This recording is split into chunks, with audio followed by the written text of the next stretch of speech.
Слава Украине, привет всем от Полонского. Сегодня 22 апреля 2025 года, а значит, что сегодня день рождения одного из самых известных упырей 20 века, Владимира Ленина. Да, или как он еще назывался, Ульянов. Да, семья это была Ульянов. И потом, после того, как он, как говорится, отправился курсом русского военного корабля, ну, в то время еще, да, тогда японцы русские военные корабли отправляли хорошим курсом. Вот, тогда еще Украина не имела флота. Но не суть. Хотя тоже имела, да. Не суть, да. То начали очень многие города переименовывать. То в Ленинград, то еще как Ленинабад. Что хочешь, да. И Ульяновск и так далее. Вот. Есть страны, где от этих названий избавились, от ленинизма этого. Есть страны, такие как Россия, где его начали культивировать. А если так разобраться, то вот то, что сегодня на России культивируют культ вот этого Ленина, потом Сталина и так далее, это, с одной стороны, очень большая глупость, ницость, и с другой стороны, это преклонение перед Западом, чего они так хотят избежать. Дело в том, что изначально, и вот это очень важно для истории России, Российской империи и сегодняшней Рашки, изначально-то Ленин был просто-напросто австрийским шпионом, то ли немецким, то ли австрийским, которого в целях подрыва существующего государственного строя тогда в запечатанном вагоне просто-напросто привезли. Привезли как мешок с картошкой. И он начал злодействовать, да. То есть это был абсолютный такой агент австрийского генштаба или немецкого, что не имеет никакого значения. То есть это был иностранный шпион, как они сейчас говорят, иноагент, который ринулся подрывать существующий на России тогда строй. Вот, собственно говоря, и все, что произошло. Ну, а дальше было все крайне грустно. Большевики захватили власть, устроили красный террор, перерезали всех, кого только можно, потом перерезали чуть позже уже при Сталине тех, кто пришел при Ленине и так далее. Дальше уже покатилось, все уже покатилось по наклонной. Быдло пришло к власти, да. С одной стороны, знаете, можно сказать, что, конечно, ну как быдло? Ну смотрите, были ужасающие условия жизни. Хотя на России ужасающими условиями жизни вы никогда никого не удивите. Они всегда жили плохо. И в этом был, как говорится, козырь их властителей. Потому что люди, которые живут очень-очень плохо, они готовы идти на войну.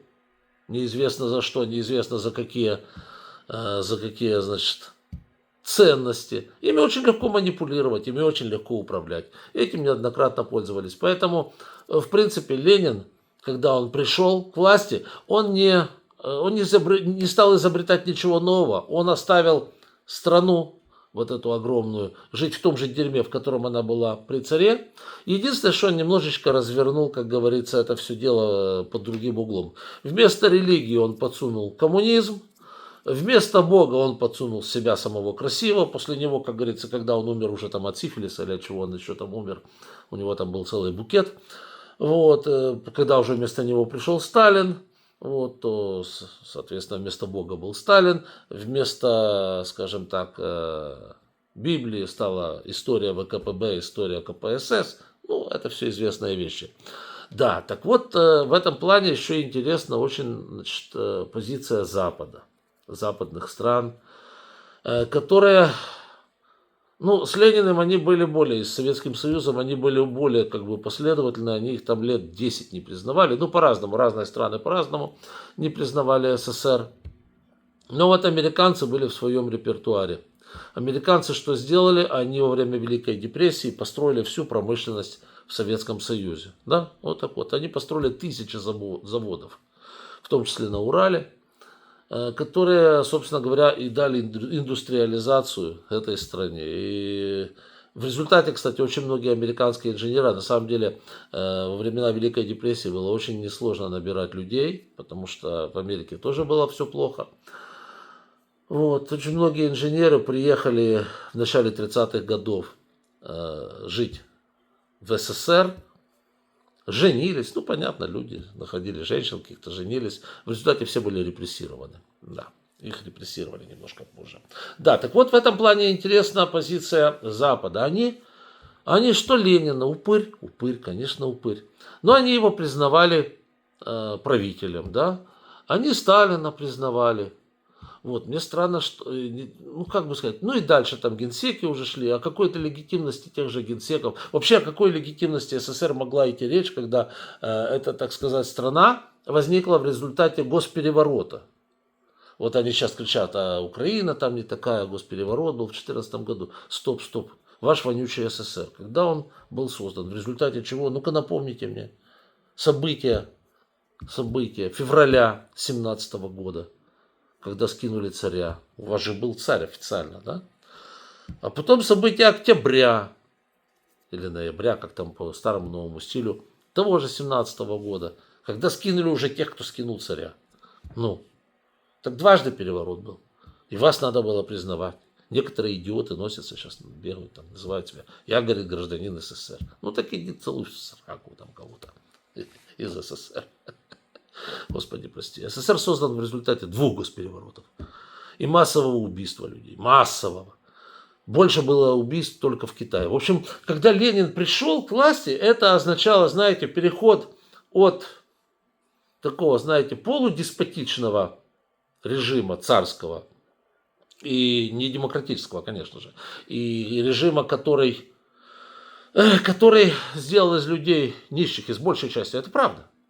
Поэтому, если бы он не сделал всех нищими, у Ленина не было бы шансов. Плюс война, плюс нищета. И, как говорится, готовая смесь для переворота. Вот. Ну, сделали из них вообще окончательно уже нищих при СССР и еще с массовыми убийствами.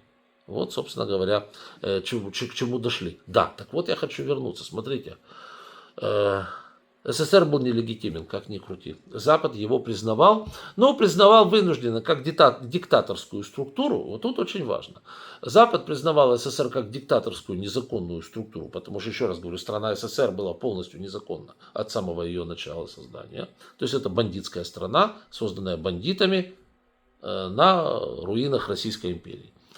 Да, Запад ее признавал, ну, как они признают африканских диктаторов, да? Ну, есть такой Мумба-Юмба, он там бегает с автоматом по условной Гвинее-Бисау. Вот. Ну, и с ним приходится вести дело, хотя он нелегитимен. И вот мы плавно переходим к сегодняшним дням. Посмотрите, на России на сегодняшний мало что изменилось. Есть такой же нелегитимный диктатор Путин. Такой же, как были все советские Мумба-Юмбы, которые были до него. Но те хоть признавали мумба-юмбами, да, то есть они никогда их не называли президентами, они никогда их не называли какими-то там легально избранными людьми. Это были мумба-юмбы, которые назывались генеральный секретарь коммунистической партии, господи, прости, Советского Союза. Все. Вот, то есть мумба-юмба в общенародье, да. Сейчас на России у власти точно такая же мумба-юмба, которую никто, конечно же, никуда не избирал, которая нарушила 3000 статей собственной конституции, когда ее там обнуляйтунг провели, да. То есть абсолютно диктаторский такой вот режим, точно такой же, как существует в Мали, например, да. В Буркина-Фасо такие же красавцы, в Джибути такой же красавец сидит, в Габоне, в Габоне его скинули. Вот, ну вы меня поняли, да, вот таких красавцев по миру много, которые не проводят выборы, или выборы это, знаете, шмыборы, а не выборы. Вот. И он, по сути, является по своей должности, является полноценной мумба-юмбой. Вот Путин это мумба-юмба. Вот.